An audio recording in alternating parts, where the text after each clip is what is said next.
নমস্কার বন্ধুরা, এই ভিডিওটিতে আমি 3টি টিপস দেব মান সম্মান বাড়ানোর জন্য। তুমি যে গ্রুপে আছো, যে বন্ধুর সার্কেলের মধ্যে আছো, সেখানে তুমি মান সম্মানটা কীভাবে বাড়াবে তার জন্য আমি 3টি টিপস নিয়ে আলোচনা করব। 1 নম্বর, সব সময় গ্রুপের মধ্যে কম কথা বলতে হবে। গ্রুপে দেখবে অনেক কিছু নিয়ে আলোচনা করছে, কিন্তু তুমি যতটা প্রয়োজন, যেখানে প্রয়োজন তখনই কথা বলবে, যতটা পারবে কম কথা বলবে। 2 নম্বর পয়েন্ট হচ্ছে, কখনো তর্ক করবে না কারোর সাথে। হয় না, গ্রুপে কথা বলছো, এটা ওটা নিয়ে ঝগড়া লেগে গেল, কখনো ঝগড়া করবে না, চুপচাপ ওর কথা শুনবে, বাস ছেড়ে দেবে, ঠিক আছে। 3 নম্বর পয়েন্ট হচ্ছে, সব জায়গায় যেতে নেই। দেখো কোনো বন্ধু ফোন করলো কি চল এখানে যাব, তো যাবে না, খুব কম যাবে।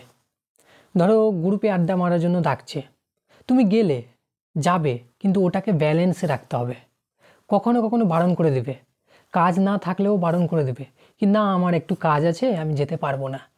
আর কোনো জায়গায় যাবে না বিনা ইনভাইটে। হয় না, বন্ধুত্বর জন্য বন্ধু বললো কি আমার এখানে ইনভাইট আছে, আমি চল তুইও, কখনো যাবে না এগুলোতে।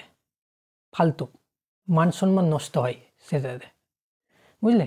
আর গ্রুপেও যখন আড্ডা মারবে তো আসবে, ঠিক আছে, আসলে গেলেও একটু তাড়াতাড়ি যাওয়ার চেষ্টা করবে।